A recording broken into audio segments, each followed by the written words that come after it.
नमस्कार दोस्तों, आप सभी को मैं मेरे श्री सत्य गाथा चैनल पर स्वागत करता हूँ।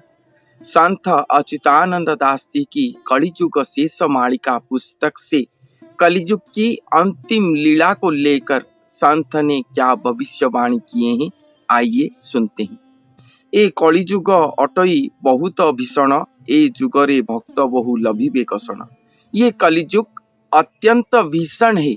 ये कलियुग अत्यंत भीषण है और जितना भी हुआ होगा, जब इसका अंत समय आएगा उस समय ये अत्यंत भीषण रूप लेगा, घोर कलिकाल बन जाएगा। उस समय भक्तगण बहुत ही कष्ट पाएंगे।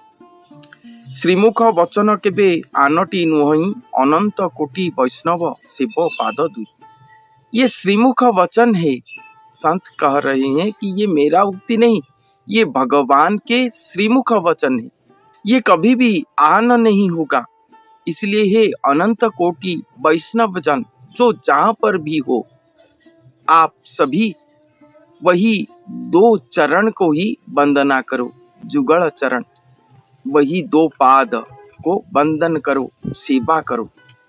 भगवान के वही दो पाद जो सभी युग में सभी भक्तों को उद्धार करते आए। कलिजुग पापताप खंडनर पाई, कल्कि राम अवतार हेबे भावग्राही। क्यों इस तरह से संत कह रहे हैं? क्योंकि ये कलिजुग की पाप ताप खंडन करने के लिए स्वयं कल्कि राम अवतार लेंगे। स्वयं भावग्राही कल्कि राम के रूप में अवतार लेंगे धरती पर, और ये कलियुग को हत करके, ध्वंस करके पुनः श्री सत्य युग को स्थापन करेंगे। चतुर्दश ब्रह्मांड को कीर्ति रखाइबे और ऐसा अलौकिक कार्य करेंगे। इस चतुर्दश ब्रह्मांड पर अपना कीर्ति स्थापन करेंगे। जाहार ए आज्ञा अटे जगते विदित, जहा नाम धरी भक्ते अछंती जगत। जिसके नाम को धारण करके इस जगत पर भक्त जन रहे, जिनके नाम आज्ञा पर ही ये सचराचर सृष्टि रहा है, वही जगत उद्धार करता इस जगत का सर्वे सर्वा स्वयं अवतार लेकर आएंगे और इस जगत को उद्धार करेंगे। उस समय ये कलियुग बहुत ही भीषण आकार लिया होगा। उस समय ये कलियुग अत्यंत भयंकर हुआ होगा। अनेक दुष्ट दल जे होइबे प्रबल, पिता पुत्र न मानिबे होई मत्त भोल। जब भगवान के अवतार का समय आएगा, उस समय दुष्ट जन मेली बांध के, दुष्ट दल इसलिए कहा गया है, एक दो व्यक्ति नहीं, बहुत बहुत जन मेली बांध के रहे होंगे और प्रबल मात्रा में रहे होंगे। अन्याय अत्याचार का कोई सीमा नहीं रहेगा। पिता पुत्र न मानिबे होई मत्त भोल। पिता को पुत्र नहीं मानेगा। सब मत्त हो गए होंगे ये कलिजुगी ज्ञान पर, ये कलिजुगी बुद्धि पर संपूर्ण सब मत्त हो गए होंगे। ए जुगर धर्म मान अति आलोकित, कहिली तो आगे मुहि सुन हे अच्युत।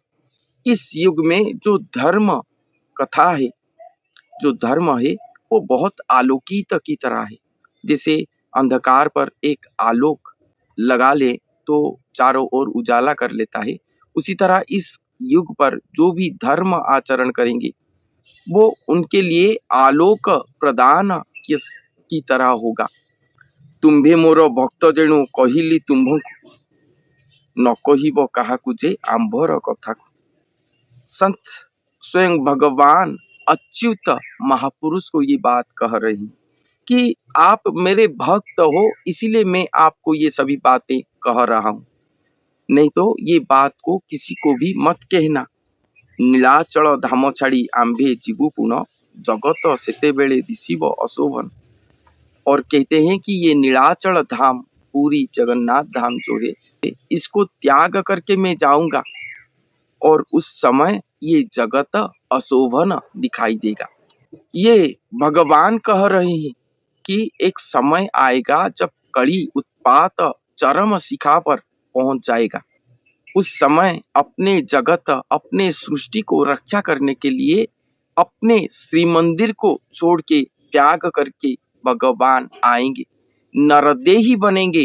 दारू ब्रह्म कलेवर पर जो मानस सेवा ग्रहण कर रहे थे, मौन व्रत को धारण करके रहे थे, वो दारू विग्रह स्वरूप को त्याग करेंगे, नरदेही स्वरूप धारण करेंगे, नरदेही बनेंगे। वो अजोनि संभूत प्रक्रिया पर ये सब कुछ होगा, अजोनि संभूत, क्योंकि श्री जगन्नाथ महाप्रभु जो हैं वो स्वयं पूर्ण ब्रह्म, स्वयं सृष्टि करता है। हम श्री कृष्ण श्री नारायण को इस जगत का एकमात्र भगवान मानते हैं, सृष्टिकर्ता मानते हैं। मगर ओडिशा की भविष्यवाणी का जो वर्णन करते हैं, श्री जगन्नाथ महाप्रभु अगर 16 कला हैं, तो जैसे 16 कला चंद्र जो कहते हैं, पूर्ण जो कहते हैं, श्री कृष्ण प्रभु उन्हीं के एकांश मात्र ही हैं। ये लिखा गया है भविष्यवाणी का ग्रंथों पर। और जो श्री जगन्नाथ महाप्रभु हैं वो अनंत कोटि कलाधारी हैं, असीमित हैं। श्री कृष्ण प्रभु 64 कलाधारी कोई कहते हैं, कोई क्या कहते हैं सब। और कल्कि भगवान जो आएंगे 64 कला पर लीला करेंगे, नहीं, 64 कला पर अगर नारायण प्रभु जो हर युग में आते थे लीला करने के लिए, वही नारायण प्रभु अगर नरदेही होकर खुद लीला करते, तभी वो 64 कला पर लीला करते। मगर नारायण प्रभु जब आकर देखेंगे ये कलियुग को, कि ये कलियुग प्रकृति स्वरूप होकर घटा घटा में व्याप्त हो चुका है, पंचभूतों को अपने आयत्त में ले चुका है, एक भी व्यक्ति, एक कण मिट्टी कुछ भी कली मुक्त होकर नहीं है, असीमित हो गया है ये कलियुग। हर मनुष्य के शरीर पर एक सुमन होता है, कुमन होता है, हर मनुष्य के व्यक्ति के अंदर, और वही कुमन को लेकर कड़ी हर मनुष्य के शरीर में बैठ चुका है प्रकृति स्वरूप होकर। और इसको समाप्त करने के लिए उन्हें भी असीमित शक्तिधारी होना पड़ेगा, असीमित शक्तिधारी, तभी जाके ये युग का अंत ला पाएंगे। इसीलिए वो अपने सृष्टिकर्ता निराकार प्रभु, जिनके आद्य अंत कुछ भी नहीं, रूप रेख कुछ भी नहीं, वही साकार हैं, वही निराकार हैं कहते हैं। श्री कृष्ण प्रभु की साकार रूप भी है, निराकार रूप भी है। वो शून्य देही है, स्थूल देही है, मगर ये जो हैं ये सबके बाप है, सबके सृष्टिकर्ता हैं। और ये ब्रह्मांड को सृष्टि करके जो भारा उन्हीं के ऊपर दिए थे, वही ब्रह्मांड रचना करता, स्वयं सृष्टि करता, जिनसे ब्रह्मा विष्णु महेश्वर सब सृष्टि हुए, वही सृष्टिकर्ता को वो ढूंढ कर लाएंगे। इसीलिए वो नरदेही होंगे, मगर भक्त स्वरूप आचरण पर रहेंगे, सत्य शांति दया क्षमा को आचरण करके रहेंगे। इसका मतलब नहीं कि वो शक्तिहीन होकर रहे होंगे, पूर्ण शक्ति क्षमा होकर रहे होंगे, पूर्ण शक्ति क्षमा। जैसे परमाणु बम देखते हैं, एक स्थान पर रखा गया है, मगर वो सारे विश्व को ध्वंस करने की क्षमता रखता है, मगर एक स्थान पर रखें। उसी तरह ही है वो, बाह्य को दिखने में शांत, मगर अंतःकरण पर असीम शक्तिधारी, महाशक्तिधारी, वैसे ही रहे होंगे वो। क्यों रहे होंगे? अपने सृष्टिकर्ता स्वयं निराकार प्रभु, जो कि आज तक 4 युगों में कभी भी आकार स्वरूप नहीं हुए, जो कि ये कोटि कोटि ब्रह्मांड का रचयन करता है, अपने सर्व शक्ति को पूरे ब्रह्मांड पर विस्तार करके रही, वही ब्रह्मांड कर्ता को पूर्ण शक्ति महाशक्ति संपन्न करवा के नरदेही कराएंगे, वो नरदेही कराएंगे।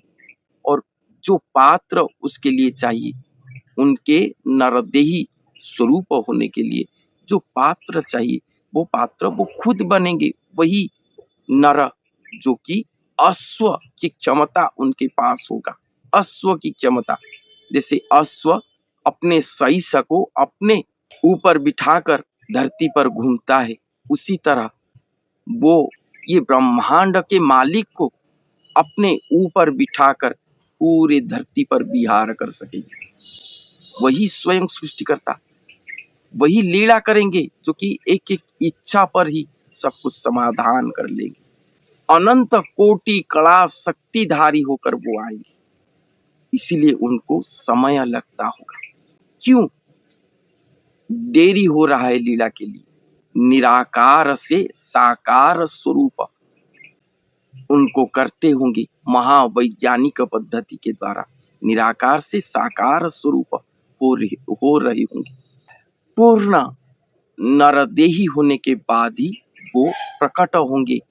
लिखा गया है भविष्यवाणी ग्रंथों पर कि एक दो अस्त्र शस्त्र से नहीं, कोटि कोटि अस्त्र शस्त्र पर वो सुसज्जित होंगे। कोटि कोटि बाण उन्हीं के इच्छा से अपने आप ही चरित होगा। एक एक क्षण में कोटि कोटि जनता को मृत्यु दंड देने वाली महाशक्ति संपन्न होकर वो आए होंगे। क्षण में ध्वंस कर देंगे कोटि कोटि जनता को, प्रकृति को प्रकृतिस्थ कर लेंगे एक क्षण में। समुद्र को रोक सकते हैं या समुद्र के गर्भ में एक एक भूखंड को लीन कर सकते हैं एक ही क्षण में। ऐसे महा इच्छाधारी हैं वो। शास्त्र कहता है कि आत्मा का मृत्यु नहीं, मगर वो यही दुष्टात्माओं को एक क्षण में जलाकर भस्म कर सकते हैं। जो सब कहते हैं आत्मा का मृत्यु नहीं है, अजर अमर है, उसको एक क्षण में जलाकर भस्म कर देंगे। ऐसे महाभयंकर हैं वो। इसीलिए ये ब्रह्मांड भय से प्रकंपित हो उठेगा जब वो प्रकट होकर नर देह पर विचरण करेंगे इस धरती पर। उनको देखकर भय से कांप उठेगा ये मानव समाज, कांप उठेगा उनको देखकर। जो सतजन है भय से भक्ति उनके ऊपर संचारित होगा, उनके मन हृदय पवित्र हो जाएगा, भक्ति अपने आप ही उनके अंदर से प्रसारित हो जाएगा, प्रस्फुटित हो जाएगा उनके पास। और जो असत जन है, भगवान विरोधी जन है, मानव जगत के लिए जो क्षतिकारक है, उनके आत्मा अपने आप ही मर जाएगा, भय से मर जाएगा, भय से मर जाएगा, आत्म मृत्यु हो जाएगा। ऐसे महाभयंकर, वो किसी के साथ युद्ध करने की आवश्यक नहीं। आप लोग सोचते होंगे कि भविष्य पुराण या संस्कृत में जो बात लिखा गया है कि कल्कि आकर युद्ध करेंगे, इसके बारे में लिखा गया है। युद्ध नहीं होगा इसके बारे में तो कहीं नहीं लिखा गया है। आप लोग सोचते होंगे भविष्य पुराण या वेद शास्त्र में जो लिखा गया है वो बात कल्कि नारायण आने के तक लिखा गया है। कल्कि नारायण जो 10 अवतार लिए श्री कृष्ण प्रभु अवतार पुरुष होकर लीला करेंगे, ये बात लिखा गया है। मगर ये जो बात होगा, जो लीला होगा, जो भविष्य मालिका पर लिखा गया है, ये श्री कृष्ण तत्व पर नहीं होगा। श्री कृष्ण जब आएंगे देखेंगे, वो जान लेंगे कि मेरे तत्व पर, मेरे शक्ति बल पर इस पृथ्वी का उद्धार नहीं हो सकता। इसलिए स्वयं महाकृष्ण उनको आना पड़ेगा, वही ही इसका समाधान कर सकते हैं। ये बात कहीं पर लिखा नहीं गया। इसीलिए जब वो आएंगे तभी इस तरह की लीला होगा और उन्हीं के आगमन के लिए वो बैठे होंगे, वही लीला करने के लिए वो बैठे होंगे। उनको लाएंगे अपने देह पर, एक एकाकार एक स्वरूप एक ही नाथ करवाएंगे और उसके बाद वो प्रकट होंगे।